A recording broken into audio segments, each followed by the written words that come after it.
In tonight's in-depth coverage, Oklahoma is known for its casinos, so you might think we have permissive gambling laws. But there's one thing Oklahomans can't wager on yet, and that's sports.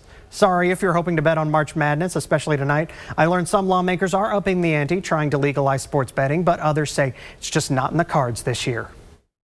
For states with legal sports betting, it's been nothing but net this month, with betting on March Madness. North Carolina is the most recent state to legalize sports betting, and its first week of doing so happened during the first week of the annual college basketball tournament. North Carolina alone saw $200 million in bets just in its first week. The tribes are interested in it. Cherokee Nation's interested in it. I won't say it makes or break our gaming operations, but if it is legalized in the state, it will be in the wheelhouse of all the tribes, and we will be, as we always are, at the top of the market. Cherokee Nation Chief Chuck Hoskin Jr. tells me he and other tribes want sports betting in Oklahoma, but they can't do it on their own. State lawmakers must legalize it first. Last spring, the Oklahoma House passed sports wagering, but that bill is stuck in the state Senate. Fox 23 received an update from Ponca City Senator Bill Coleman, who's sponsoring the bill in the Senate. He says it's still alive, but it's close to dying because no committee has it on their calendar this session. Without a committee hearing, it cannot go to the full Senate for a vote. But Coleman and Ponca City State Rep Ken Luttrell says if it dies this session, they will refile next year.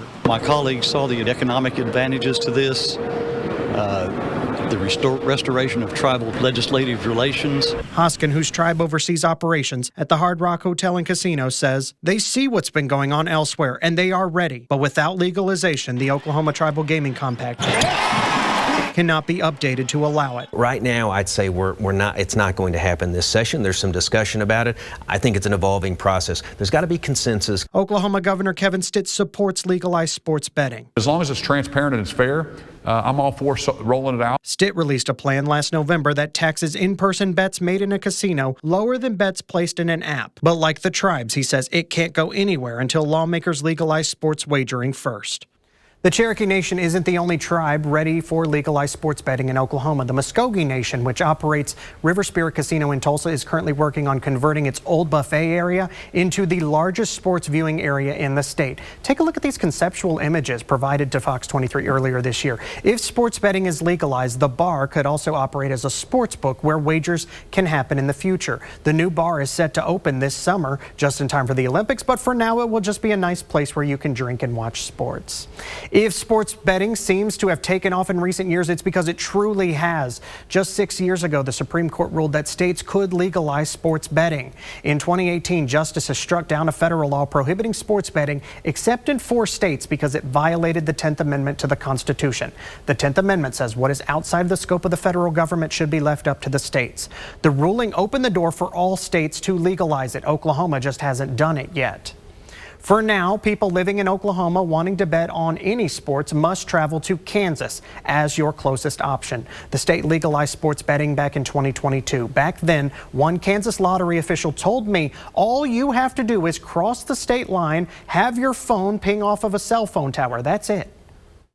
You can use the apps, actually, not in Oklahoma. You're going to have to come see us in Kansas. But if you are physically in the state of Kansas and are 21 years old or older, you can use any of the apps that are offered by any of the casinos. Kansas has 4 casino partners where sports betting on site is also approved. Those casino partners have teamed up with some of the top sports betting apps in the nation, so you can make bets on a cell phone. Money raised from sports betting in Kansas goes to economic growth and education incentives in the state of Kansas. Keep in mind, that's Oklahoma money going to Kansas. Meanwhile, the NCAA says they want to see a crackdown on certain types of sports betting because of bad behavior by those placing losing bets on athletic performances. The NCAA is asking that all states that have legalized sports betting ban what are called prop bets. Prop bets is short for proposition bets. They allow gamblers to wager on statistics a player will accumulate during a game rather than the final score. The NCAA says when a player performs poorly, even in just a single game, they are now being threatened and harassed. Quote, sports betting issues are on the rise across the country, with prop bets continuing to threaten the integrity of competition and leading to student athletes getting harassed. NCAA President Charlie Baker said in a statement posted to social media. Baker goes on to state the NCAA has been working with states to deal with threats, and many are responding by banning college prop bets. An NCAA survey found some of the hostilities on prop bets involving student athletes were actually coming from college students betting on their own classmates' performance. The NCAA says the student who placed the bet would later see the athlete on campus, which leads to a tense situation. We should note a crackdown on college prop bets would not impact someone's ability to bet on the performance of professional athletes.